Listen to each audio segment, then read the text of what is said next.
Just don't do it. You're not required to. It's not no law. It ain't actually what the Most High saying. Don't do it, man. So you don't even got to worry about this weird agreement and any of this weird stuff that they own. I'm telling y'all, man. Yeah, we had to delete our social media. Ricard made everybody delete their social media because he didn't want people knowing where we were. He didn't want people to know what was going on, right? He's just a cover-up type of dude. Everything's just got to be covered up. So, yeah. I mean, this is just my warning to y'all, bro. I already experienced it. And like I tell you, we could have died. We could have died out there. Especially that Arab Spring over there in Egypt, right? So, and like I said, I don't know what I can say this. I know where he going. I know where Ricard's going. I already know where he's going, right? We've already been there. I already know where he's going. But I don't know where he was going to send the rest of y'all. I don't know. I don't know that part. And they not finna tell that. They ain't finna put that out there, which is kind of weird.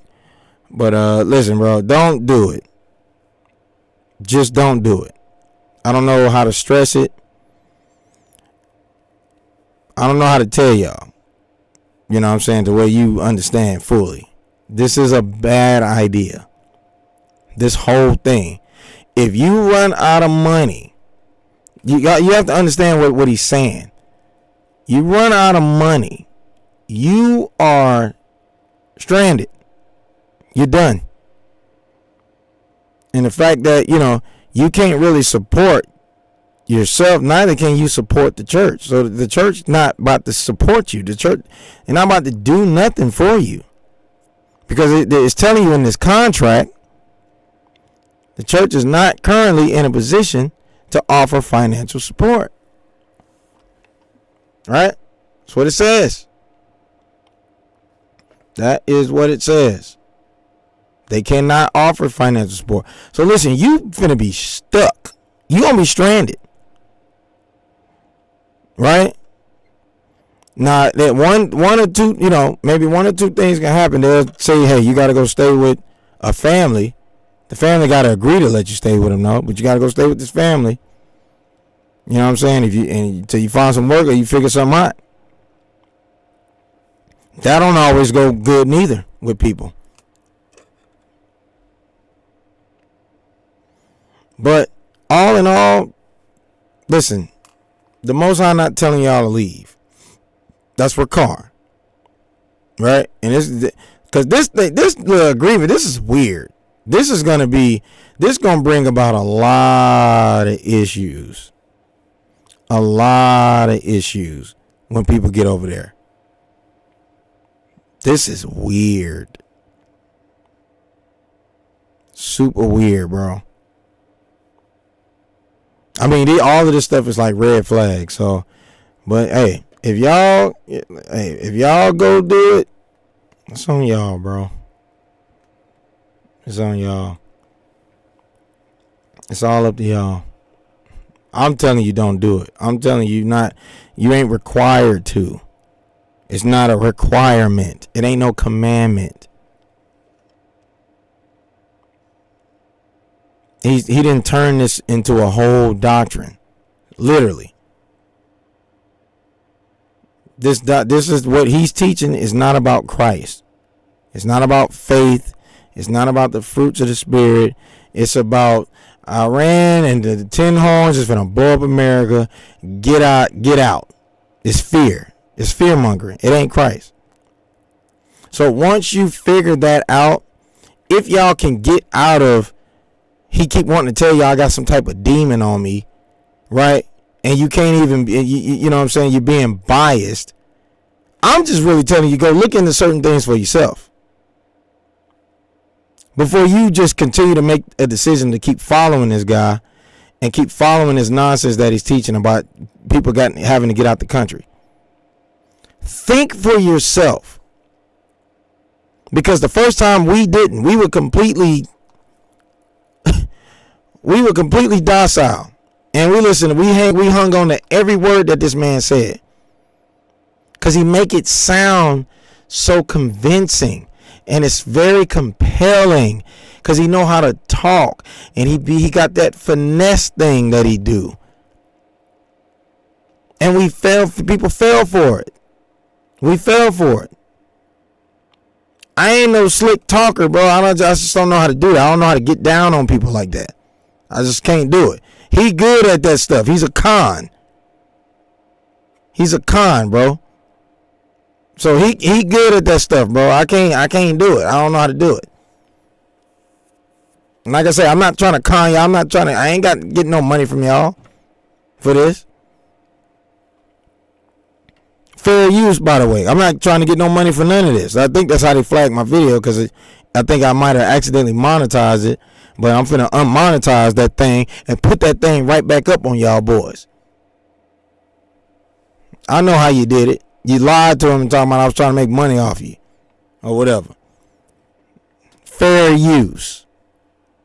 Hit the like button or whatever. I don't care if you hit it or not. It don't matter to me. But yeah, man. Y'all be very careful.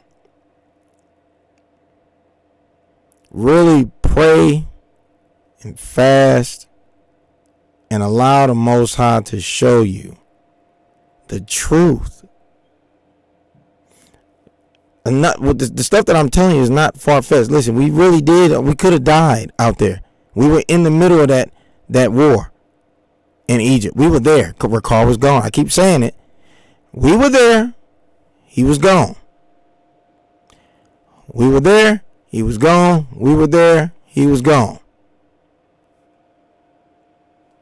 That's what happened.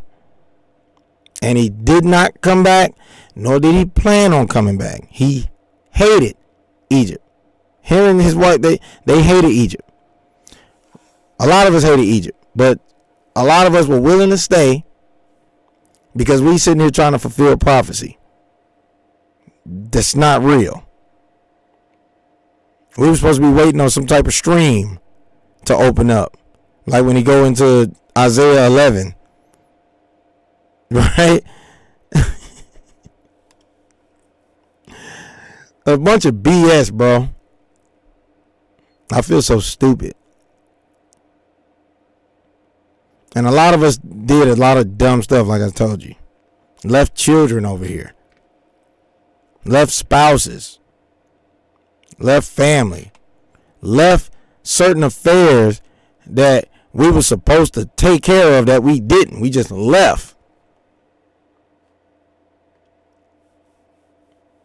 That man told us to drop everything and leave, bro, and we did it. And listen, I'm gonna tell you something. He don't take no lick of accountability for none of it. Cause his whole thing is, I can't make no grown people. Man, I can't make decisions for grown people. That's his whole thing. No accountability for nothing, bro. We following you. I can't make nobody, but he can. And he did. Telling y'all, he talked me out of going back to bury my father. After my father died. Yeah, use scriptures and everything. He done this to a lot of people, bro. Straight up manipulation. So do not be surprised. You can't trust somebody you don't know like that. Y'all don't know this man. I keep telling y'all, the only relationship y'all got with him is y'all telephones and y'all computer screens. And maybe your Roku TV that got YouTube on it. Stuff like that. You don't know this man. You don't know what's in his heart. You don't know what's in his mind. You're not somebody who's been around him for years upon years. Y'all stop talking to me like y'all know him. Stop it. Because you sound stupid. Because you're talking to somebody who actually know this guy. You sound stupid. You don't know what you're defending. I'm sitting there trying to warn y'all about how he move and how he think. And y'all just looking at it like, oh man, he just being a hater. Listen, I don't want his church. I don't want the people in that church. I don't want to be. I'm not looking for no. I don't want no church, bro. I'm not looking to put no people up under me. I told myself, and I told another brother, I say, listen, bro, I'm leaving this church, but I'm not finna be one of them ones that just leave and don't try to at least help the people that's still in there. Y'all want to call it I'm trying to scatter the sheep. I'm not trying to scatter nobody. If you under Christ, you're not scattered. If you follow Christ, you're not scattered. It don't matter where you are in the earth. If you are a true follower of Christ, you are not scattered. So miss me with that buffoonery. Y'all got to stop letting Ricard trick y'all into not walking away from this multi-million-dollar corrupt corporation with his wordplay. Saying stuff like, oh man, yeah, people leave the church, right? And then the Sabbath come around and they're like, oh man, what you doing today, man? Oh, I don't know what I'm doing on the Sabbath. Listen, you don't need to be a part of no multi-million-dollar corporation in order to keep the Sabbath.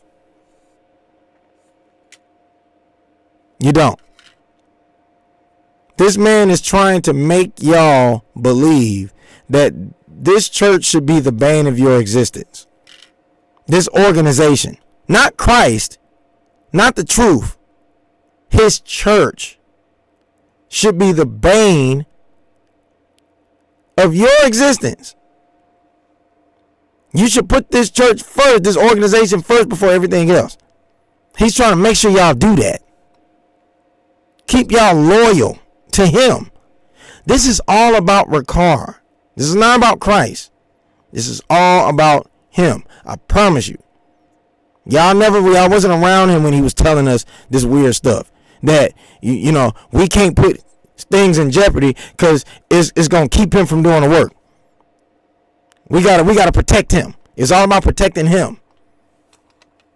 It was always about protecting this dude. Y'all act like y'all get trying to figure out why all these people keep following him around everywhere he go.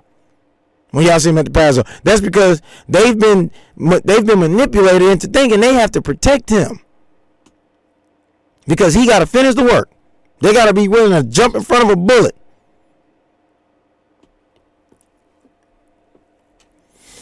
I don't know, man. Well, I do know, but hey, listen, I don't know what y'all gonna do. Like I said, I can't make decisions for y'all. I can't, I can only put this stuff in front of y'all and let y'all know what it is, bro. Y'all can keep saying I'm lying. Y'all can keep saying, I don't care.